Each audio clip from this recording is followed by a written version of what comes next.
It is 5:51 in the morning, and you are lying flat on your back, staring at the water stain on your bedroom ceiling that has been the same shape for as long as you have lived in this apartment. Except this morning it looks different because you never actually fell asleep. Somewhere around 1:30, you stopped pretending to try and just lay there running 6 numbers through your head over and over until they stopped feeling like numbers and started feeling like a sentence with no end punctuation. The confirmation page from the state lottery website is still open on your phone on the nightstand where you left it 3 hours ago after checking a 4th time that it was not some kind of scam page designed to look official. $540 million. You whisper it once into the empty room, the way you test a word to see if it still means anything after saying it too many times. Your alarm still goes off at 6:15 because some part of your brain has not caught up yet and still assumes you have a shift at the call center this afternoon. You silence it and sit on the edge of the mattress for a long moment with your bare feet flat on the cold floor and notice your hands trembling slightly, not from fear exactly, more like leftover adrenaline with nowhere left to go. You make coffee the way you always do, and it is while standing at the counter listening to the machine hiss that the full weight of it actually lands on you, not as excitement, but as a very specific, very quiet dread. You genuinely do not know what to do next. Nobody ever teaches anyone what to do next. By 7:50, you are in your car heading downtown with the ticket sealed inside a plastic sandwich bag in your coat pocket. Because somewhere in your sleepless scrolling last night, you read that sun damage and smudged ink can void a claim, and you are not taking chances with a piece of paper currently worth more than your entire neighborhood combined. You have called exactly one person before leaving the apartment, an attorney named Renata Solis, whose name you found buried in a forum thread titled "Talk to Someone Before You Tell a Single Soul." Her assistant picked up on the first ring, which tells you calls like this are not exactly rare for her. Her office is on the 4th floor above a shoe repair shop, nothing like the glass tower you had pictured in your head. She is younger than you expected, maybe 38, with the unbothered calm of someone who has already sat through every version of the conversation you are about to have. She does not ask why you are there. She simply points to the chair across from her desk and tells you not to sign the back of the ticket yet. She explains that the moment your name is written on it, it legally belongs to you the instant anyone photographs it. And once that happens, there is no privacy left to construct. She slides a folder across the desk containing something you did not know existed 20 minutes ago, a private trust structure already drafted based on your morning phone call, waiting only for your signature. We give it a name nobody would ever search for, she says. You think for a second and land on Birchfield Ventures, after a street from your childhood that got renamed years ago and no longer shows up on any map. She nods like it is a perfectly fine choice, because to her, every choice at this stage really comes down to the same underlying goal, distance. Here's the part nobody thinks about, she says, turning her laptop screen toward you. The $540 million on the billboard is not a real number sitting anywhere. It is the annuity total, spread out over 30 years. If you want it today, in one single payment, the actual cash value the state is holding right now is a very different figure. She pulls up the estimate, $255 million. Your stomach does something complicated, watching nearly half the number you fell asleep repeating vanish before you have signed anything at all. That is before taxes, she adds gently, in the tone of someone delivering results that are serious but survivable. By 9:40, you are sitting in a windowless back room at the regional claims office across from a woman named Marguerite Voss, who has clearly done this enough times that her calm is not performance, it is muscle memory. She asks lump sum or annuity, and you already know the answer because Renata walked you through it in the elevator on the way over. The annuity sounds safer on paper, 30 guaranteed payments, but it is really the state paying you slowly instead of paying you what the money is actually worth today, spread across decades in a way that assumes you will want it exactly the same in year 29 as you do this morning. You take the lump sum. Speed, even discounted, feels like the only version of this you can actually hold on to. Marguerite processes the claim through Birchfield Ventures, and for the first time all morning, your own legal name does not appear on a single page of paperwork. It is a strange feeling watching your identity get quietly folded away, like something you are no longer allowed to bring inside the building with you. At noon, you are sitting across from a CPA named Nadia Petrosyan, recommended by Renata, in an office that still smells faintly of fresh paint. She has a calculator sitting untouched on the desk because she has already run this math 100 times in her head before you walked in. 24% goes to federal withholding automatically, she says. The moment the trust claims the prize, no negotiating involved.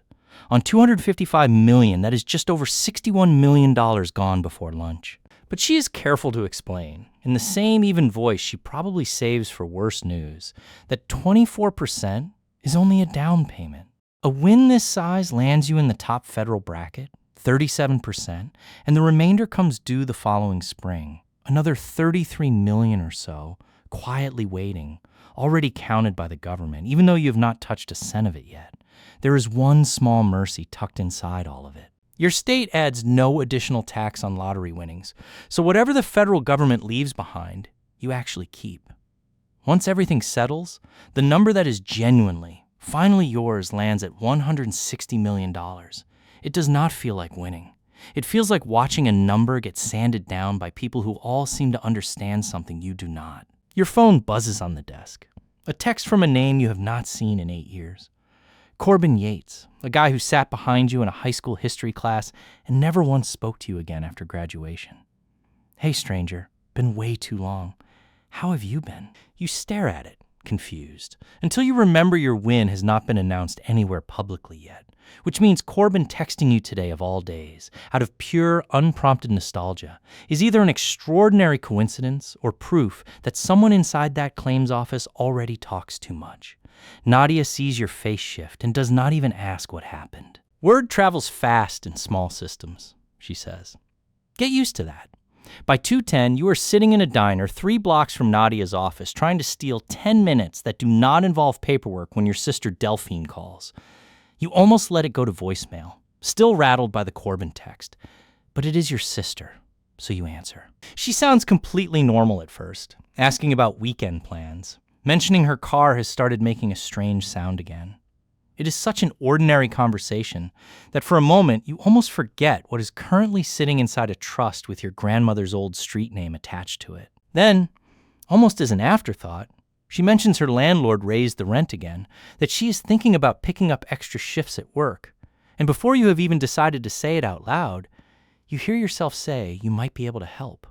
She goes quiet. Help how? She asks, and you realize you have just opened a door you were not ready to open, not because you do not want to help her. You do instantly and without hesitation, but because you have not yet figured out how to help one person without the entire family knowing by the weekend. You tell her you will call her back tonight, that you are in the middle of something. She does not push. That, more than anything else today, tells you something quietly important about her. At 3:40, your cousin Emmett calls. And this is a very different kind of call. Emmett has never once phoned you in 8 years without a reason stapled to the front of it, and today is no exception. He heard from someone who heard from someone, he says, laughing in a way that does not quite land, that you hit it big. He wants to know if it is true. You do not confirm anything specific, but your silence apparently says enough, because within 30 seconds, he is already pitching you an idea. A mobile detailing business he has wanted to start for 2 years. Just needs some seed money. Could pay you back within a year. Easy. You tell him you need time to think it over. And he says, sure. No pressure. In a tone that strongly suggests there is, in fact, considerable pressure. You hang up and sit there with the ticket still in your pocket, and Renata's voice comes back to you from earlier that morning. Every name you tell becomes a point of failure. You did not fully understand what she meant until just now, hearing your own cousin's voice slide from casual to calculated in under a minute. At 4:30, a private banker named Desmond Okoro meets you at a downtown branch you have walked past hundreds of times without ever stepping inside. He is polished in a way that makes you feel slightly underdressed in your own coat, and he walks you through what wealth management actually looks like at this scale. Not one single account, but a structure. A portion into low-cost index funds, deliberately boring, the same instrument nearly every advisor recommends and almost nobody actually buys. A portion into government bonds for stability. A smaller slice, maybe 7%, kept genuinely liquid so you can access it without selling anything. Because Desmond tells you plainly that most sudden wealth disasters happen not because people run out of money, but because they cannot get to any of it quickly. They own things worth a fortune on paper that cannot produce real cash in an emergency without a month-long process attached to them. He also mentions, almost in passing, something that settles uncomfortably in your chest for the rest of the day. The idea of opportunity cost. Every dollar spent today on something that loses value, a car, a watch, a boat, is a dollar that will never grow for you again. It is not a lecture, just arithmetic. A dollar invested today at a reasonable long-term return roughly doubles every 10 years. A dollar spent today is simply gone.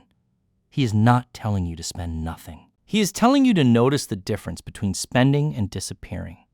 At 6:05, still buzzing from that meeting, you drive past a dealership you have slowed down in front of for years without ever once pulling in. Today, for the first time, you actually turn into the lot. A salesman named Trent greets you before you have even fully opened the car door, and within 4 minutes, you are sitting inside a glossy, dark green SUV that costs more than the house you grew up in, engine running, leather smelling like an entirely different life. Trent is good at his job. He talks about financing terms you do not need, about how a vehicle like this announces something the second you pull up anywhere. For about 90 seconds, you almost sign. Then you think about Desmond's voice from an hour earlier, about the dollar that stops growing the instant you spend it.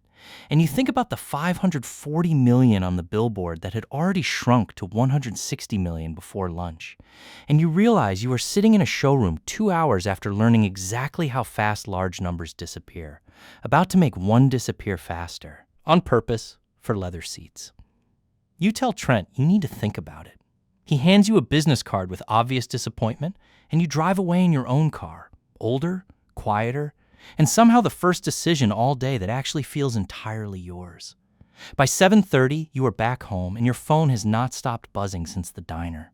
Messages from numbers you do not recognize, from a group chat you muted 2 years ago, suddenly alive again, from a former coworker casually asking if you want to grab lunch sometime soon. You put the phone on silent for the first time all day and sit in the quiet. It is in that quiet that a text arrives from someone different. Ren, a friend from your old apartment building you have not spoken to in months. Not because anything ever went wrong, just because life got busy.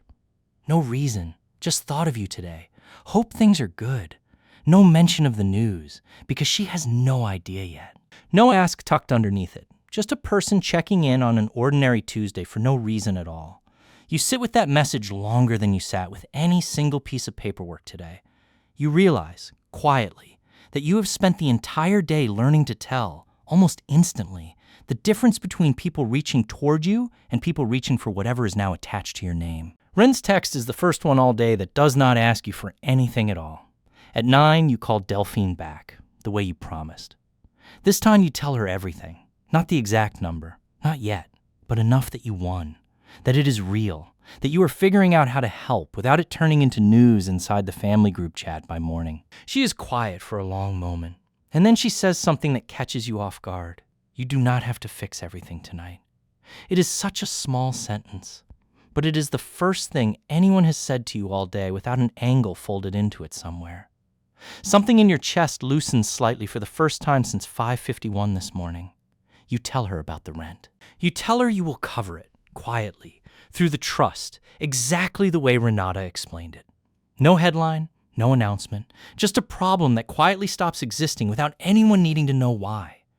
She does not argue. She does not ask for more than what you offered.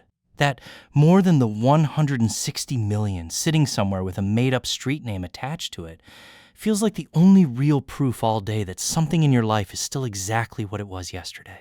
By 10:30, you are back at your kitchen table. The same one you sat at 3 years ago, filling out unemployment paperwork during a slow stretch between jobs, and it strikes you that the room looks exactly the same. Same crack in the tile, even though nothing about your life technically is anymore. You open your laptop and look over the numbers Desmond sent you. The index fund allocation, the bond ladder, the small reserved slice of liquid cash. And for the first time all day, instead of feeling like the money is happening to you, it starts to feel like something you are actually steering yourself. You think about Emmett's detailing business pitch, about Corbin's text out of nowhere, about the SUV you almost signed for out of nothing but adrenaline and a stranger's well-rehearsed pitch. You think about how none of those moments were really about money at all. They were about attention, about being seen differently within hours of a number nobody was even supposed to know about yet. And you think about Ren's message, the only thing all day that arrived with absolutely nothing attached to it. You do not sign anything else tonight. You do not call Emmett back. You send Delphine a message confirming the rent is handled, and she replies with a single heart and nothing else. Somehow that is the message you reread twice before finally setting the phone down. At 11:50, lying in the same bed you woke up in 17 hours earlier, staring at the same water stain on the ceiling, you realize the day did not teach you how to be rich. Nobody explained that today. Not Renata, not Nadia, not Desmond. What today actually taught you, in pieces scattered across one long Tuesday, is how quickly the people and things around you start rearranging themselves the moment they sense a number attached to your name. How fast certain relationships reveal themselves as transactions you never agreed to, and how rare it is, across an entire day, to receive even one message that wants nothing back. You still do not know what tomorrow looks like. You do not know what you will say to Emmett, or whether Corbin will text again once the news becomes official, or how long you can keep answering fine. Just busy to people who have no idea what busy has actually meant today. But you know one thing clearly now, more clearly than you understood it at 5:51 this morning, staring at a confirmation page you half suspected was fake. The money changed by the hour today. $255 million by mid-morning, $160 million by lunch. A little less once you factored in what Desmond called the cost of doing this properly. But the people around you changed by the minute, and that, you are only now starting to understand, is the part no financial advisor ever puts in the paperwork. Somewhere between the claims office and the kitchen table, you stopped asking how much you had won and started quietly counting how many of the people who reached out today actually reached for you. You fall asleep before you finish counting.